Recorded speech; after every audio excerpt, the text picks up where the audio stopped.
Vamos con el tiempo justo, así que voy a ser la dictadura del tiempo. Antes Hacemos como que hacemos entramos. como que entramos. Acábate el café y tapamos esto.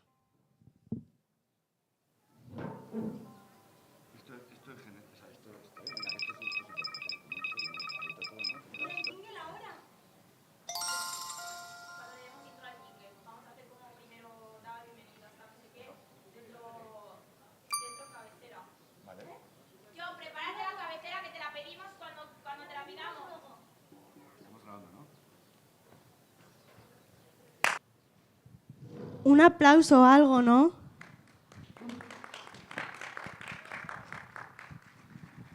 ¿Qué tal, Anne? ¿Qué haces aquí? No sé, la verdad. Y ahora como que me he puesto nerviosa. Llevo haciendo la pava al micro durante 3/4 de hora y ahora que de repente ya son las 11 y esto va a empezar ya, me he puesto un poco nerviosa. Yo no, o sea, siento todo el rato que estoy como en un sueño raro. ¿Sabes, rollo, como cuando vas desnuda por la calle? O sea, que sueñas que vas desnuda por la calle. Sí. Pues siento eso. Porque es como raro estar aquí en medio, en plan, como que es todo muy abierto y raro. Pero con muchas ganas. Bienvenidas, bienvenidos a toda la plaza, a todo el que esté paseando, a todo el que esté levantado. Podéis tomar asiento si queréis, podéis quedaros de pie, podéis iros a tomar un café. Esto es a las 11 en el kiosco de las nenas. John, ¿puedes entrar con nuestra cabecera?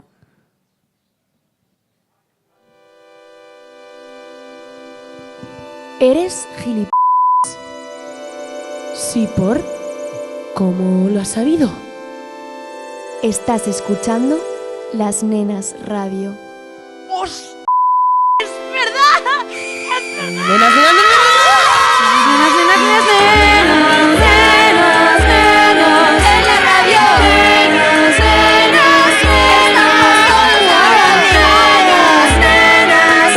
¿No las has escuchado?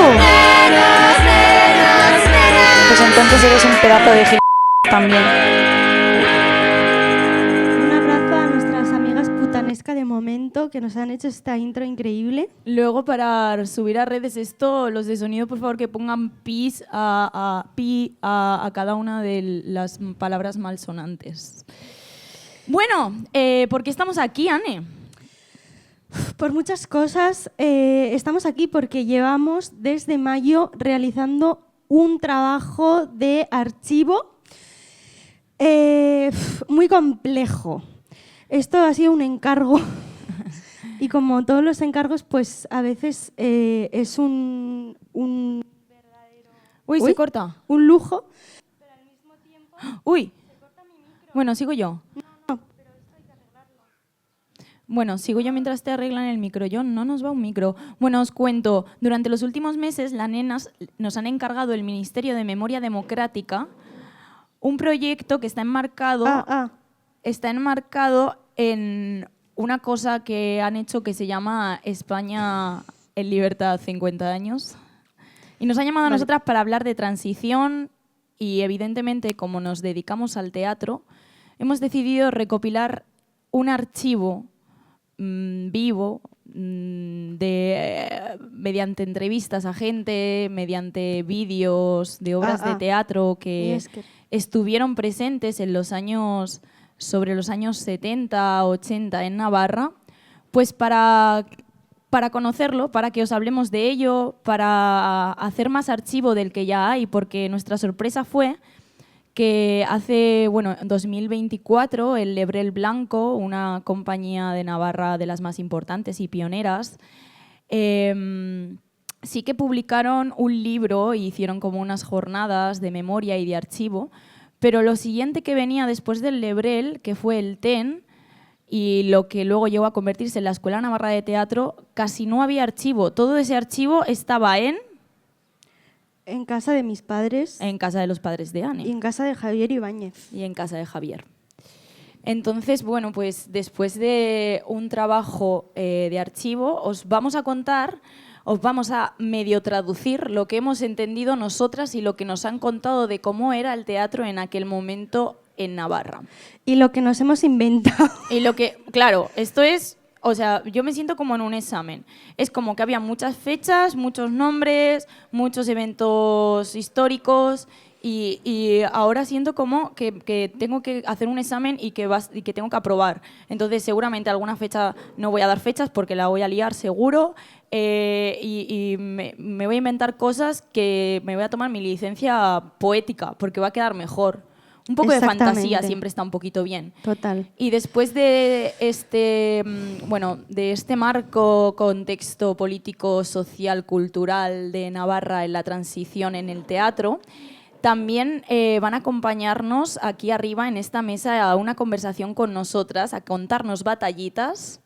Entrarán Ángel Sagüés, Aurora Moneo, Juan Zapater, José María Sin y María Sagüés.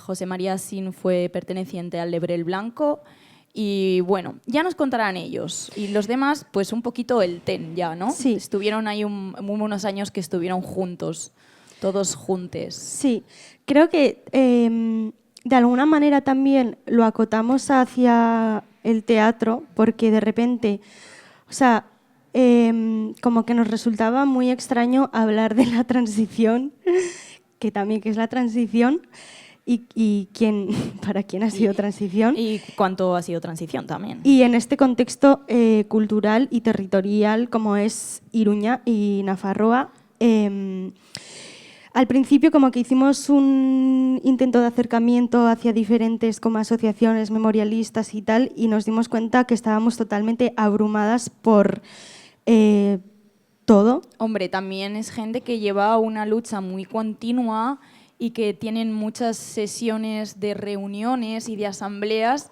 y tenían que discutir muchas cosas y plantear muchas cosas al ayuntamiento, al gobierno. Entonces también había algo que no nos permitía del todo poder como tener toda esa atención a lo que ellos estaban haciendo porque están haciendo un trabajo enorme.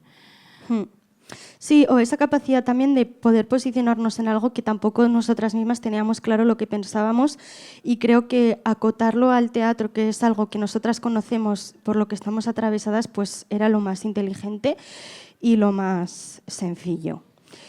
Después de la charla que vamos a tener en esta mesita que vamos a invitar a las glorias teatrales, a las glorias infinitas. Vamos a hacer un casting. ¿Un casting? Un casting, así que si queréis, o sea, el casting empezará en torno a la 1 de la tarde. Este casting tiene un porqué y es que lo que estamos haciendo ahora es poner en común y contaros el archivo que hemos recopilado hasta el momento. Pero no solamente estamos creando ese archivo, sino vamos a llevar a cabo una producción teatral contemporánea performática en la Ciudadela el 16 de mayo y para ello pues necesitamos elenco, necesitamos actores, bla, bla, bla, bla, bla, bla. No tenéis que haberos aprendido ningún papel, al casting se puede acceder libremente. Os daremos nosotras un texto, será una frase. Momento, exactamente. Sin preocuparse. Sin preocuparse, pero con presión y nervios, ¿no? Porque ya que estoy nerviosa yo, pues vosotras a lo mejor también tenéis que estar un poquito. Bueno, Cristina, cuéntanos, ¿qué te has preparado tú de esta transcripción que has hecho de todas las cosas que hemos recopilado? Voy a empezar, ¿eh?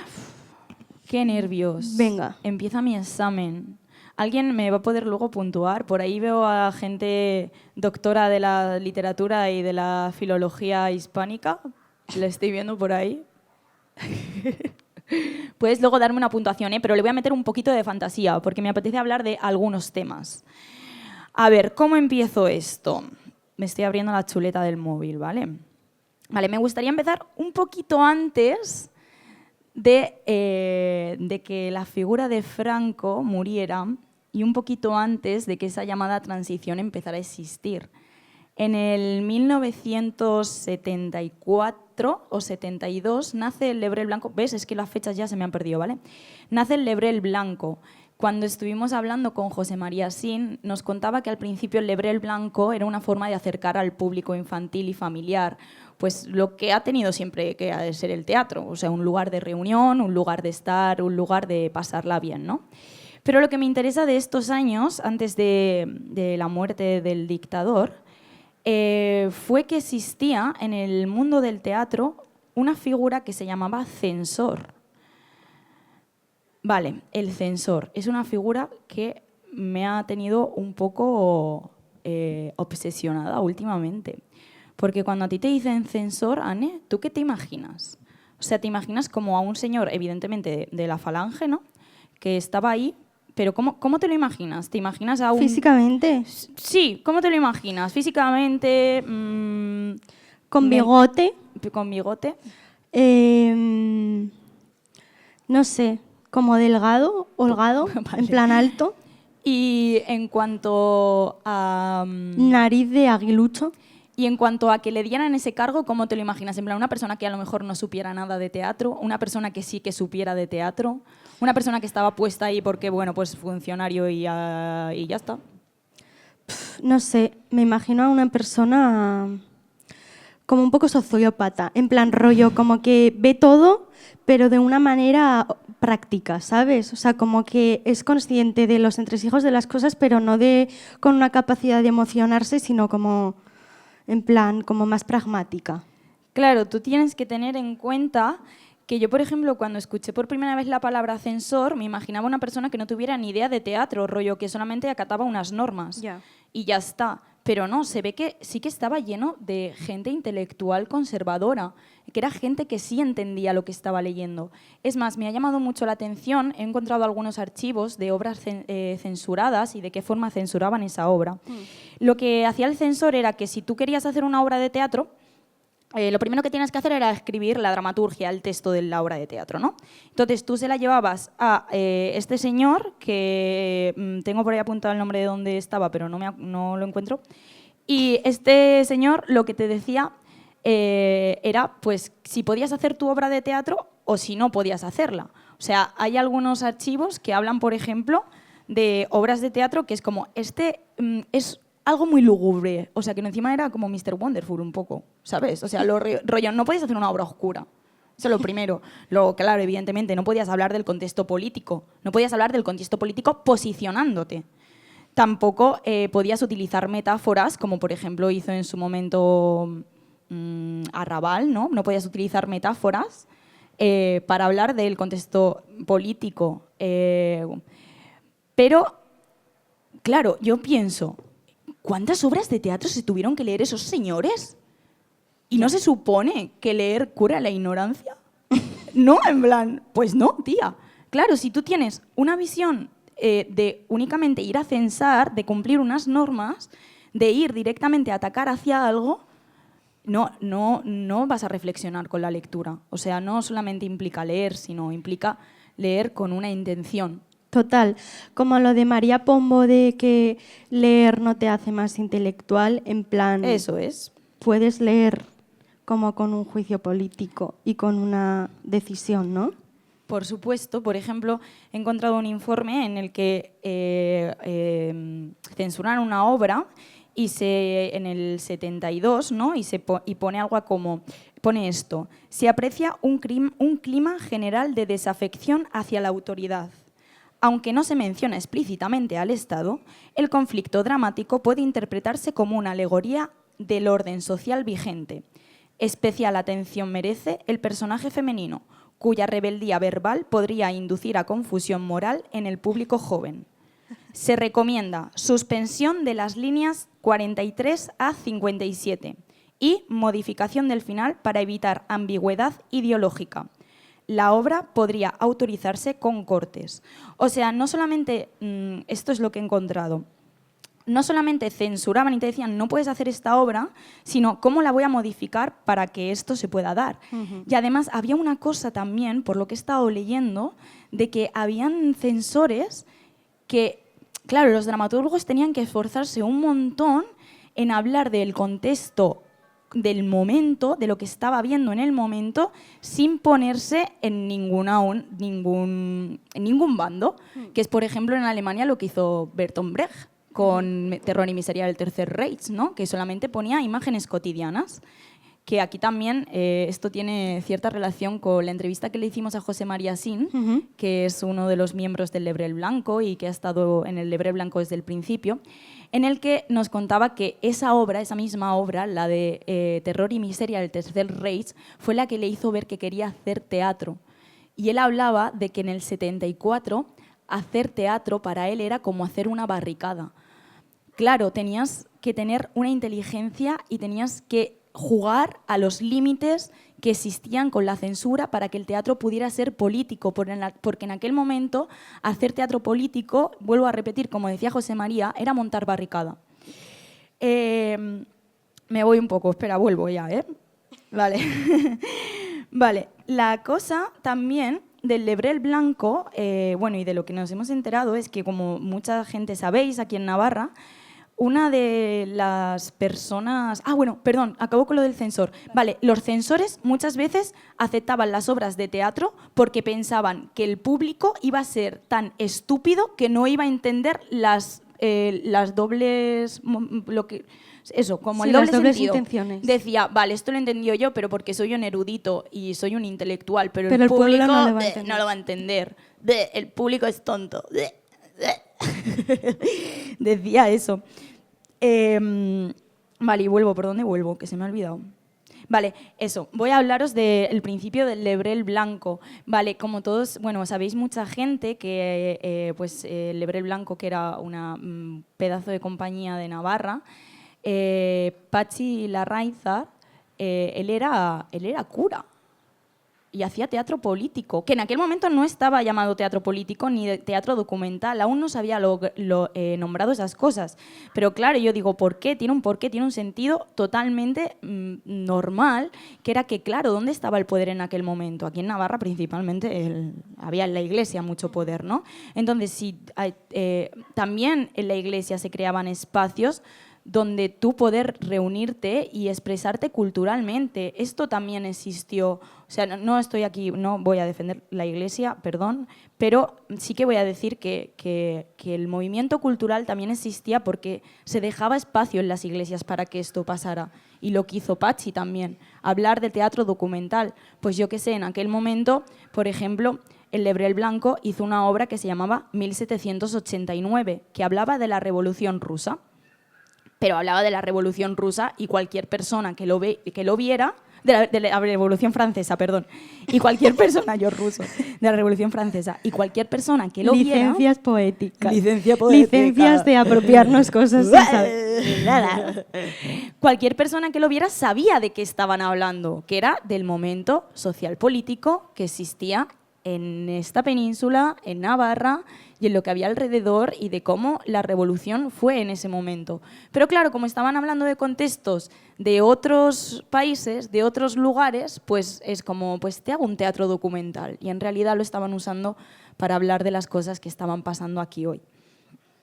Bueno, ¿qué más os voy a contar del Lebrel? ¿Cómo voy de tiempo, Anne? Bien. Bien, Sí, vale. Tienes 10 minutos. Vale. ¿Te da? Sí, me da.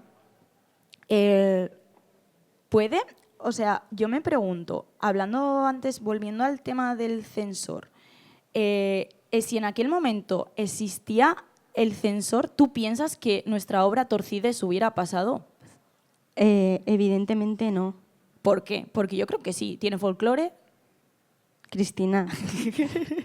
O sea, primero por los desnudos. Vale, pero vamos a tener en cuenta que en esa época en la península se estilaba un tipo de teatro que se llamaba revista, en el que el cuerpo femenino desnudo era lo principal.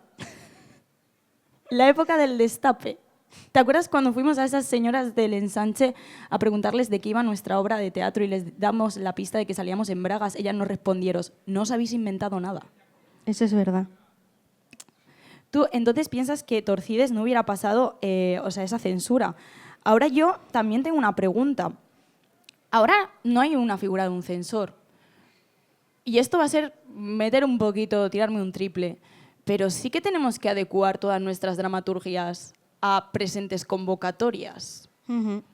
Y esa convocatoria que tenemos que presentar tiene que cumplir X cosas, o si no, no te dan el money o el espacio para tú poder hacer teatro. O sea, claro que ya no estamos hablando de una censura, pero ¿tú piensas que actualmente la gente que hacemos teatro y cultura también nos planteamos una autocensura a la hora de decir encima del escenario? O sea, ¿qué cosas se pueden decir y qué no?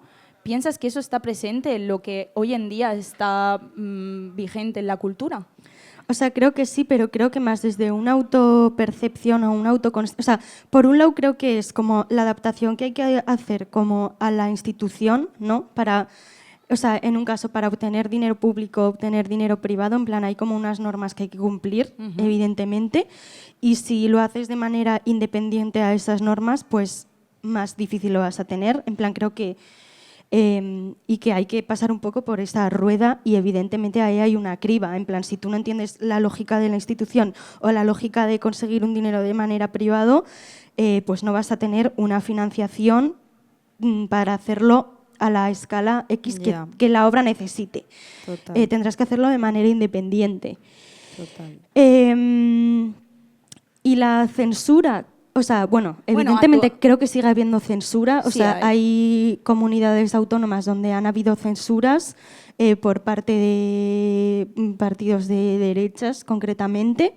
Y creo que también hay una autocensura, o sea, igual desde, no sé, como de las cosas que se pueden decir, de qué manera se pueden decir. Creo que también como que está muy presente la cancelación, ¿no? O sea, como o sea, igual en nuestro contexto más de izquierdas o lo que sea, antes ¿no? Era el destierre, ahora es la cancelación. Total.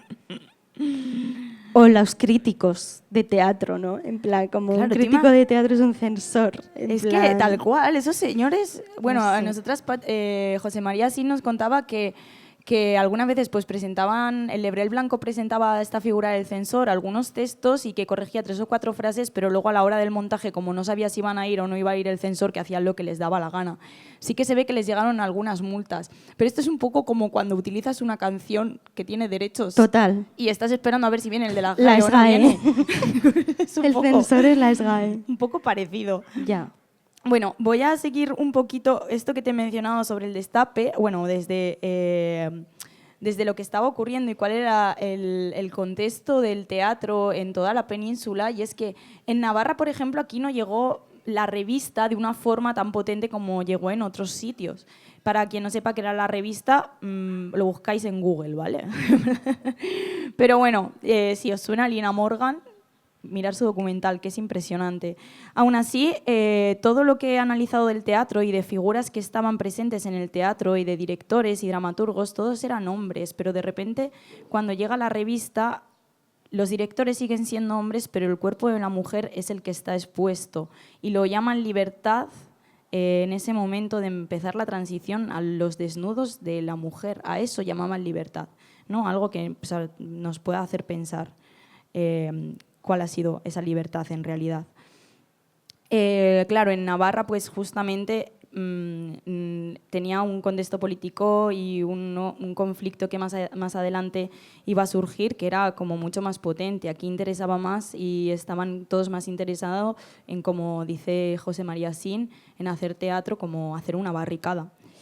Y bueno, ya sabemos muchas historias del Lebrel, sabemos que tras uno de sus estrenos de una de las piezas atentaron contra su sede con cócteles Molotov, la Calla Maya que tenían el pequeño teatro. Y bueno, pues es que tú imagínate que era tener un pequeño teatro en aquel momento, antes de que este momento viniera. O sea, tener una propia sede para hacer teatro, eso era muchísimo. O sea, que tu público viniera a esa sede, eso era increíble. Además, el Lebrel Blanco se constituyó con gente que no era profesional del teatro, se hacían profesionales ahí. Eso es, bueno, un poquito la primera parte de esto, cuando la figura del censor no cae exactamente cuando Franco muere, sino que tarda un par de años más en caer esta figura. Y el teatro empieza a regularizarse con, pues el gobierno entiende que en las capitales o en las provincias, para que el teatro pueda seguir y para que nos pusiéramos un poquito a la altura de las vanguardias que estaban existiendo en Europa, como es, por ejemplo, Stanislavski. ¿Lo habéis escuchado alguna vez? En plan, el método de Stanislavski. Esto lo habéis escuchado seguro. Es como actor de método, de actor studio, ¿no? Vale, pues estas cosas se las inventó un ruso y llevaba 40 años dando vueltas por Europa. Y a España llega 40 años después. Aquí nadie hacía teatro. Aquí la escuela de teatro principal se llamaba, la que había en Madrid, se llamaba Escuela de Declamación. O sea, no había una investigación del teatro hasta que X figuras vinieron a este territorio y decidieron empezar a hacer un teatro experimental. Empezaron como a querer, más allá que declamar textos y escribir desde lo político, que los cuerpos empezaran a experimentar. Y ahí es cuando el gobierno ya, que ya como en esta transición, decide crear los teatros estables. Y aquí en Navarra, ahora llega tu momento, Anne. Sí, no me quites mi parte. No te lo voy a quitar, solo voy a hacer una intro al teatro estable, ¿vale? Venga, yo te dejo. El teatro estable, pues, daban unas ayudas para que de repente una compañía se estableciera en un lugar, tuviera una escuela y pudiera hacer X montajes a nivel regulado, evidentemente. Y ahora Anne nos va a contar cositas del TEN. ¿De qué era el TEN? Porque yo, Cristina Tomás, yo descubrí que era el TEN antes de llegar a Pamplona, porque yo he sido una friki del teatro y me volvía loca pensar que era el TEC, que era el Teatro Experimental Castellano, el TEI, el Teatro Experimental Independiente, y el TEN, Teatro Experimental Navarro. No, Teatro Estable de Navarra. Teatro Estable de Navarra. Me volvía loca. Yo decía, ¿esto qué es? ¿Por qué? Porque había unos carteles de la escuela donde yo estudié de Leyton que eran impresionantes e increíbles, y yo quería saber cómo hicieron eso. Dale, Anne. Vale. Pues yo conocí el final de lo que había sido el TEN, el Teatro Estable de Navarra. Espera, antes de que sigas, ¿me he colado mucho o ha estado bien? No, ha estado bien, te has colado, pero está muy bien. Vale, gracias. Gracias por ese aplauso. Gracias, es que estaba nerviosa, ¿vale? Estamos nerviosas. Sí, es que es la primera vez que hablo Cristina tiene cistitis, ayer meó sangre. Cristitis, le podéis llamar. No digas estas cosas, que estamos en horario infantil, Anne. Vale. Hizo pipí con rojito y estuvimos en urgencias hasta la 1 de la mañana, hemos dormido 4 horas, yo me he tomado un café por primera vez en 2 meses, igual me da un ataque de ansiedad, pero estoy bien. Ayer lloré porque estaba un poco abrumada con esto, porque también ha pasado que hemos tenido muchas entrevistas y hemos recopilado muchas cosas y de repente como que no sabía de qué manera comunicar esto, en plan... O sea, no soy historiadora, como que de repente divulgar con, no sé, años y cosas, o sea, como que me quedaba alejado. Bueno, da igual, yo voy a tirar y ya está. Vale. Yo conocí el final del TEN, de lo que había sido el TEN, el Teatro Estable de Navarra. Recuerdo que para mí el olor del teatro lo desarrollé en ese espacio que estaba en la Chantrea, que para mí era una mezcla de humedad fría, para mí el teatro es humedad, y olor a serrín. Había una sala diáfana enorme, o como yo lo recuerdo de cuando tenía 5 años, para mí era muy grande, con unas baldosas rojas y amarillas, unas oficinas llenas de papeles y una pequeña lugar donde estaba el taller, que recuerdo que había una montaña de serrín y que a mí me encantaba como meterme en el serrín, y mi padre me echaba la bronca porque tenía asma y entonces me decía que no me metiera ahí. Tenía también un jardín que entonces estaba lleno de zarzas y de matorrales y de ortigas, y un edificio en ruinas de lo que había sido ese lugar en otra época. ¿Cómo surge el TEN? Pues el Teatro Estable de Navarra es creado en el año 1979 por Valentín Redín, que fue el director del Lebrel Blanco, e Ignacio Aranaz.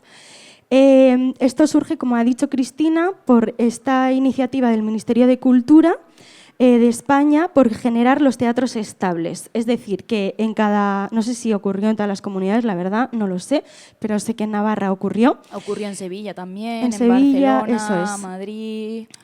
Y Ignacio Aranaz había tomado un curso en el TEI, Teatro Estable Independiente, y entonces trajeron de alguna manera este teatro estable a Navarra. ¿En qué consistía este teatro estable? En que había una formación, una formación continua, y aparte se podían llevar a cabo producciones anuales en este espacio.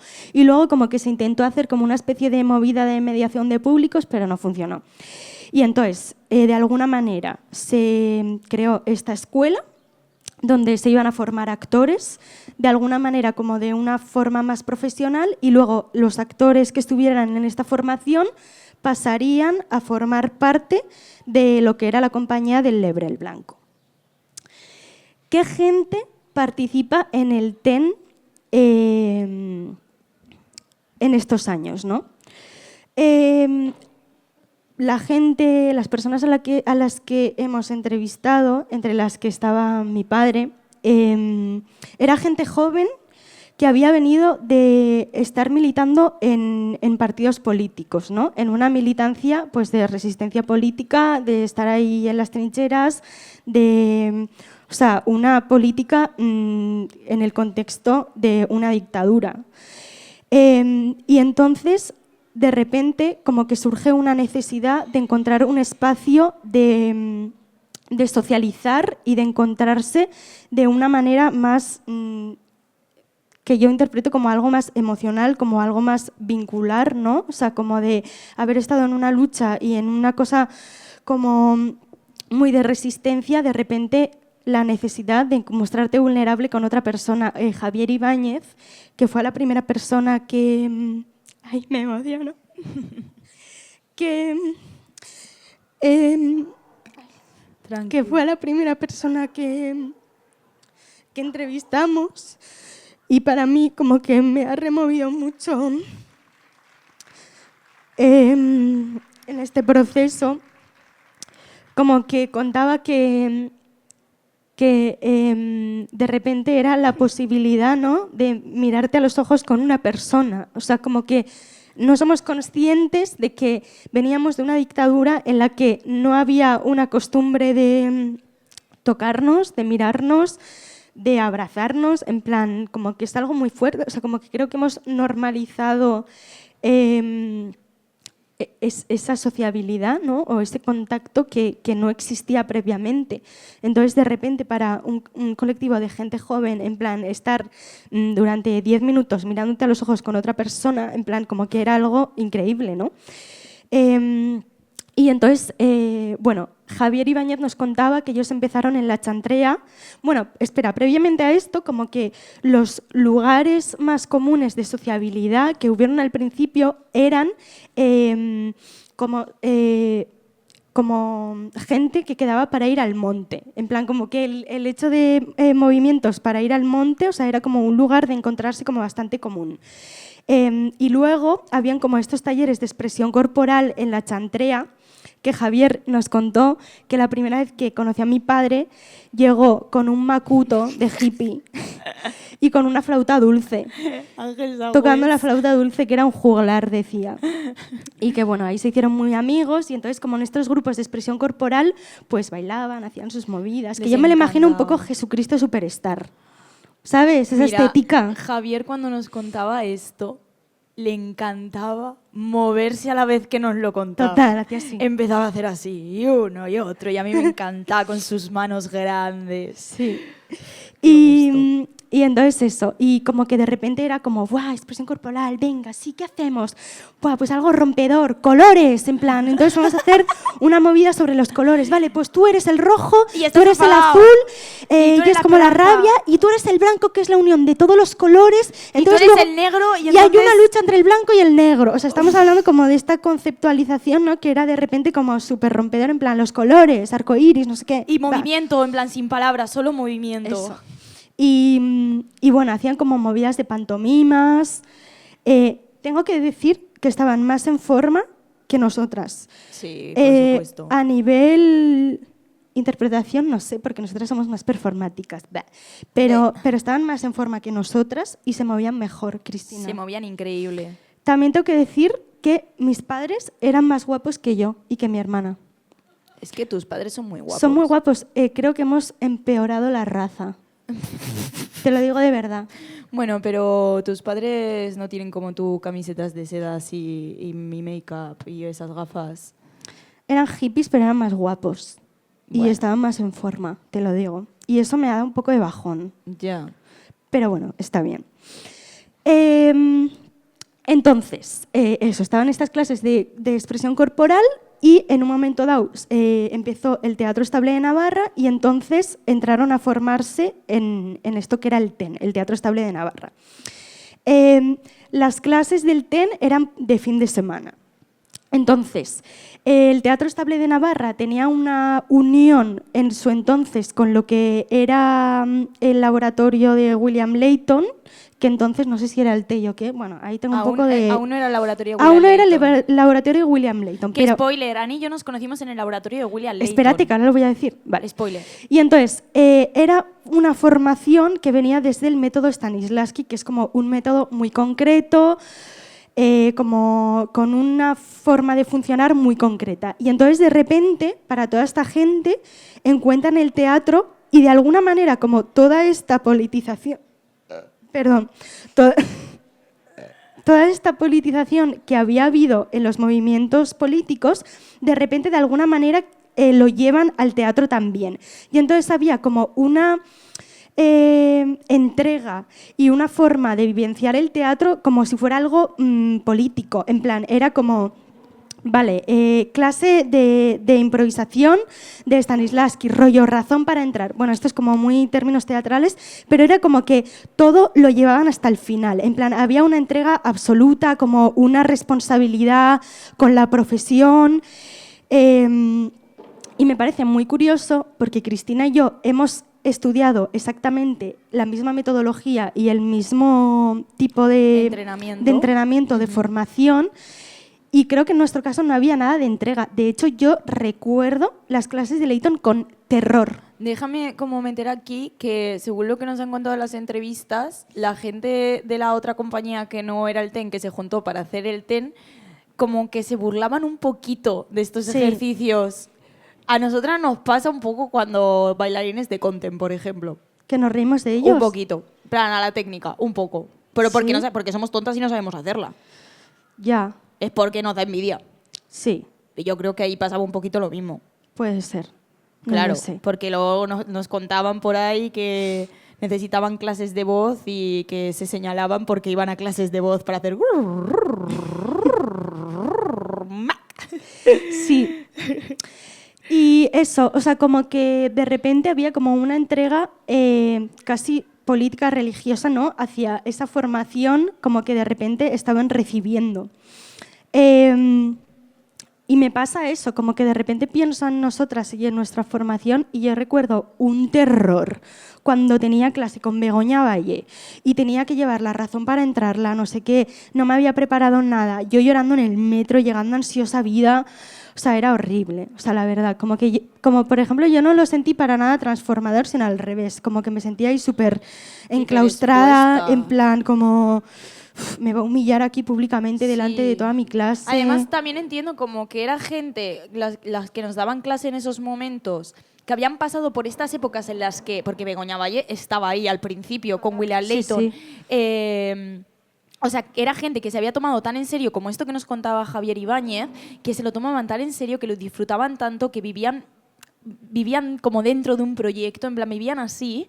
Y claro, cómo tuvo que ser la frustración de esa generación al ver generaciones como la nuestra, que entraba ahí a ese laboratorio de investigación teatral y estábamos rollo, me invento mi razón para entrar. ¿Qué es esto? ¿Qué tontería? No quiero abrazar a ningún árbol.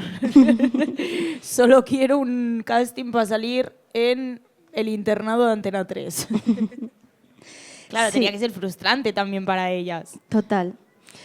Y bueno, de alguna manera, en el TEN, dentro de esta formación, en un momento dado, como que hay una separación, ¿no?, entre lo que es la compañía del Lebrel Blanco, se separa porque ellos quieren seguir generando obras, ¿no?, y la gente que estaban como alumnos entonces en el TEN, de alguna manera cogen como ese relevo del Teatro Estable de Navarra y entonces montan como su propia compañía donde empiezan a generar espectáculos de alguna manera unido bastante hacia lo vanguardista. ¿Qué quiere decir esto? Que de repente en las formas de crear ya no es un teatro tan proclamado, ya no es un teatro tan como en una narrativa lineal de principio, nudo y desenlace, donde una dramaturgia se cuenta una historia concreta, sino como que de repente se busca romper con esta linealidad del teatro, ¿no? Y también como llevar a cabo unas creaciones pues, más propias. Y de aquí, y en este momento de alguna manera, pues Ángel Sagüés, Javier Ibáñez y Miguel Munarriz como cogen la iniciativa, ¿no?, para llevar a cabo estas creaciones. Y de repente, como que en esta parte de la investigación he visto un paralelismo muy grande con lo que hacemos, ¿no? Como que de repente digo, ¿ahora a nosotras también se nos considera vanguardia? O sea, yo no sé si lo considero de mí misma, pero creo que hay mucha gente que ha puesto ese adjetivo en nosotras, Hombre, ¿no? por supuesto. O hoy en día igual se llama más lo contemporáneo, ¿no? Y me doy cuenta de que no es tan contemporáneo lo que hacemos en relación a lo que hacían ellos en su momento, ¿no? O sea, como que el romper esta linealidad, igual el trabajar más desde el cuerpo, el romper lo teatral desde una visión puramente teatral, sino entender lo teatral como algo unido en las artes escénicas que se nutre de otras disciplinas, como puede ser la música, como puede ser la danza, como pueden ser las artes vivas, ¿no? Y de repente como que surge un contexto cultural en el que está toda esa conexión con el contexto cultural de lo que ocurre en la ciudad en ese momento.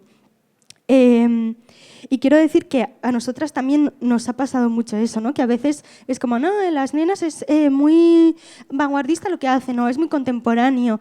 Y que de alguna manera, como que durante este proceso me he dado cuenta de que nosotras también, si hacemos lo que hacemos, es porque hay un contexto de la ciudad de Iruña del que hemos mamado, que gracias a él hacemos nosotras lo que hacemos ahora mismo.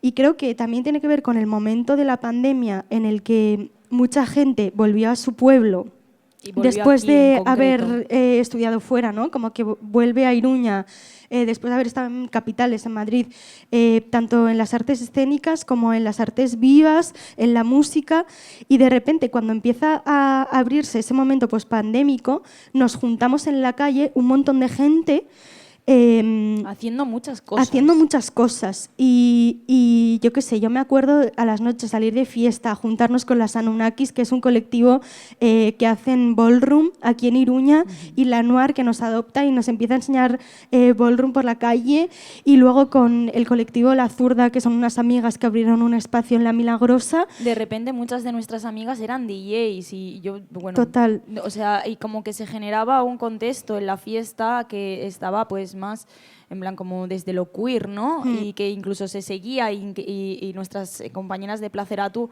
lo siguen haciendo, ¿no? Que militan desde ese colectivo, desde la fiesta y el goce y el disfrute. Y creo que es como muy importante eso, como un contexto y una ciudad de provincia, ¿no? Como que pueda alimentar un proyecto porque está chupando de eso, y creo que, bueno, he visto como ese paralelismo en estos dos casos, ¿no? También, por otro lado, como dentro de ese paralelismo, se me ha olvidado. ¿Qué ibas a decir? Me he liado. Estamos bien de tiempo. Es que me he ido un poco y entonces ahora me he perdido. Culturales, ¿os lo estáis pasando bien? Sí. ¿Os parece está siendo tostón. Estamos dando la turra mucho. Es que como porque esto es la turra, en plan... Luego va a ser más ameno. Es Eso. que como está todo tan amplio, siento como que me siento disparada, y ese puto café, tío, me ha sentado como el culo. Mirad los de fútbol sala, a ver si ganan hoy. Mira, son nuestros amigos de fútbol sala. Mira, hablamos su idioma, mira.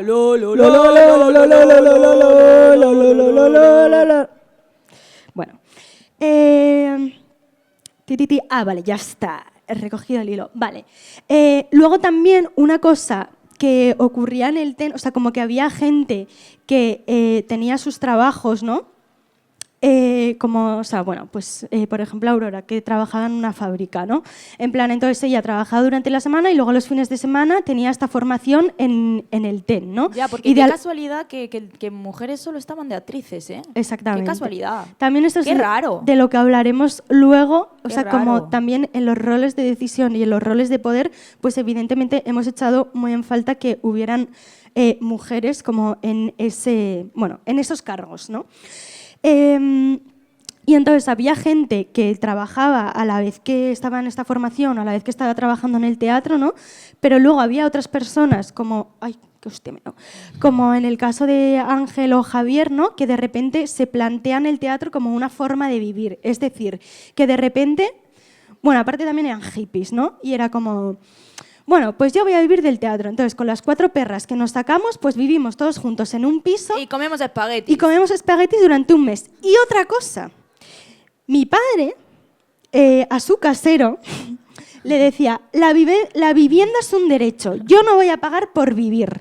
Y entonces estaban de ocupas en una casa y el casero les decía, es verdad, es una necesidad, en plan, la vivienda, no se puede hacer negocio con la vivienda, y no pagaban. Y les decía al casero, y el casero, ¿necesitas algo para este mes?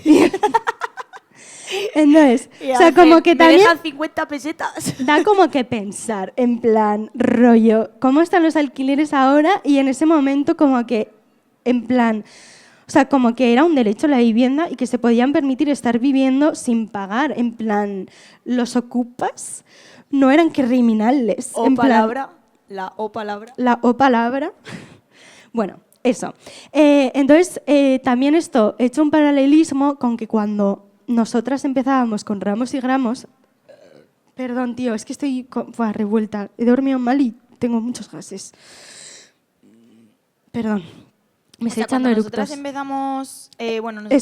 nosotras las Nenas Teatre, para quien no nos conozca, tenemos 2 producciones. La primera es una producción autogestionada que conseguimos hacer gracias a la Escuela Navarra de Teatro, que nos cedió un espacio y nos dejó un estreno, el cual atrasamos como 5 veces hasta hacerlo porque aún no sabíamos hacer una obra de teatro, y que luego montamos gracias a un crowdfunding que hicimos por internet. Sí. Y esa fue nuestra primera pieza, que bueno, acabó ganando Encuentros de Arte Joven, pero la segunda sí que tenemos respaldo de bastantes Cristina, instituciones. me estás cortando mi hilo.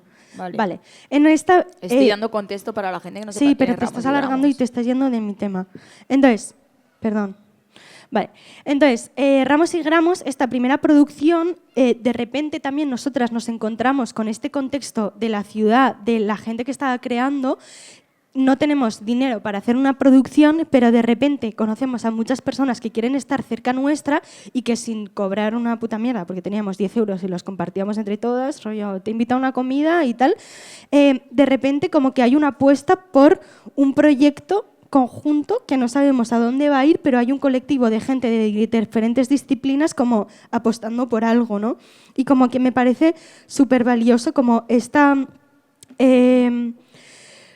colectividad y esta apuesta, ¿no?, por lo creativo, en plan como que también pienso que gracias a lo que estamos haciendo también forma parte de esta gente que ha estado durante este proceso. También nosotras durante nuestro proceso abríamos un encuentro todos los fines de semana, los sábados por la mañana, que venía gente a entrenar con nosotras. Entonces igual nosotras salíamos de fiesta por la noche y al día siguiente de resaca íbamos a la Escuela Navarra de Teatro y venían pues las Anunnakis que habían estado de after con nosotras, más los bailarines de danza contemporánea, la Zaira, o sea, como que, y de repente estábamos 20 personas que nadie venía del contexto teatral, ¿no?, como haciendo pues estas formaciones o estas investigaciones junto a nosotras. Y no sé, y como que cada vez veo más importante como esta colectividad, ¿no?, y estos lugares de encontrarnos que de repente ahora nos encuentro como en esta profesionalización y de repente creo que caemos más en entrar como otra vez en estos tiempos de la institución, ¿no? De pedir una ayuda, de los tiempos de una ayuda, del estreno de una ayuda, o sea, como de estos tiempos de productividad, del capitalismo, ¿no? Que de repente de alguna manera te vuelven a sacar como de esos inicios y de esa investigación principal desde la que empezamos a hacer esto. Y bueno, veo un poco también como ese paralelismo con el TED, ¿no? Como que de repente cuando ya se empieza a profesionalizar, ¿no? Y empieza a entrar como... O sea, también en el TED había una organización en la cual toda la gente que formaba parte de la compañía, ¿no? Como que cada uno cogía un rol. Pues era como, bueno, pues yo soy bueno con la escenografía, pues yo me encargo de la escenografía, yo me encargo de la producción, yo me encargo de la venta, ¿no? Y de alguna manera como había este intercambio. ¿Cómo nos decía Javier Ibáñez que Ángel descubrió el qué? ¿El qué? Una herramienta que a Ángel le encantó y de repente no paró, como... Luego que no lo cuente Ángel. El papel, ese mache raro. El papel ese no de sé. color. Que de repente el papel de color ese, sí. Que lo usaba o el betún de Judea, ¿no? ¿Cómo se llama eso? ¿Cómo era eso, Ángel? Bueno, ahora que nos lo cuente Ángel. ¿Betún de Judea es algo? ¿El betún de Judea existe o me lo he inventado? Eso, todo hacía con eso, ¿no? Sí, eso. Sí. Eso. Y luego también como que quiero hacer por las precarias, en plan, porque... O sea, de alguna manera también algo que creo que ocurría, ¿no? Como que de repente los hombres tomaban igual esa iniciativa más desde la dirección, desde la dramaturgia, desde lo manual, lo técnico, ¿no? Y como las mujeres recaían más pues la venta, la distribución, o sea, como que también ha habido una cosa de roles, ¿no? En cuanto a quién cogía esas responsabilidades, o sea, hasta en mi casa mismo, o sea, mi madre siempre ha llevado la venta y la distribución, ¿no? Como que también creo que es un papel más invisible que no se ve tanto, en plan como que son muchas horas de... Y lo hemos visto en otros teatros en los que hemos asistido, hemos visto como el que era el señor que dirigía el teatro y las demás eran las administrativas o las que iban a programar, ¿no? En plan, puedo referirme a teatros de Mágala y puedo referirme a teatros de Bilbao, a lo mejor también. Sí. Y bueno, y para cerrar un poco esta primera parte, quería como cerrar con una reflexión que tuve también hablando con Grego, que es la directora del Teatro Gayarre, que hoy no ha podido estar aquí, pero que también tuve como una conversación muy inspiradora, porque ella hacía como un poco un balance desde esos años, que ya también formó parte del TEN, hasta hoy en día, estando como en un papel de gestora cultural, ¿no? En el Teatro Gayarre. Y ella hablaba de que en ese momento no había una consciencia del futuro, ¿no? En plan, como que no tenías idea de ese presente, ¿no? Como o sea, como de igual lo transformador que estaba ocurriendo en esa época, ¿no? Sin embargo, ahora que igual miran hacia atrás, ya has empezado a entender, o sea, y puedes llegar a entender que el teatro no es estático, ¿no? O sea, como que lo que fue el TEN o lo que es el teatro siempre está en un constante cambio y que las cosas duran durante una pequeña época, ¿no? Y que van todo el rato transformándose a una cosa distinta, ¿no? Y que es lo bonito del teatro, ¿no? Una mani. Una despedida. Ay, Dios. Que se despidan, que se despidan. ¿Qué hacéis? ¿Qué es esto? Que Anne estaba dando su última reflexión. Hola. ¿Es una despedida? Eso parece. Pero o es no muy lo sé. performática. A lo mejor es una sorpresa para nosotras. Me encanta. Bueno, reflexión. Mierda, se me ha ido el hilo. Eso, como que el teatro es algo que está en constante cambio. Y que al final va a estar en constante cambio según el contexto político, social y cultural que está ocurriendo en cada momento, ¿no? Y que hay una importancia muy grande de estar en contacto con lo que está ocurriendo en tu contexto para tú también poder amoldar el teatro a lo que va sucediendo en el mundo y en cada contexto. Y ese es el aprendizaje que he sacado de todo esto. Qué guay, Anne. Entonces, bueno, sin más dilación, creo que ahora es el momento para invitar a Aurora Moneo, José María Sin, Juan Zapater y Ángel Sagüés, pues para poder conversar con ellos y que las Sagüés, glorias nos cuenten batallitas. Que las glorias infinitas nos cuenten sus batallitas. Entonces vamos a dar un par de minutos para colocar micros. Exacto. Y tal. Nos levantamos, vamos a recomponer este espacio que tenemos aquí arriba, ¿vale? Y cuando queréis podéis venir subiendo las personas invitadas. Un aplauso. Muchas gracias a todas las que nos estáis escuchando y que estáis ahí al solazo vivas, que ya era hora de que hiciera un poquito de sol.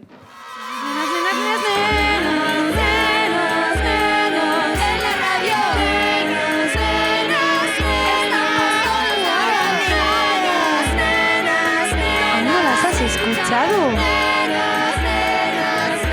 Pues entonces eres un pedazo de gilipollas también. Hasta aquí a las 11 en el kiosco de Las Nenas. También puedes escucharnos en Spotify. La semana que viene subimos más. Se me olvidaba, esto es con la colaboración de España en Libertad 50 años.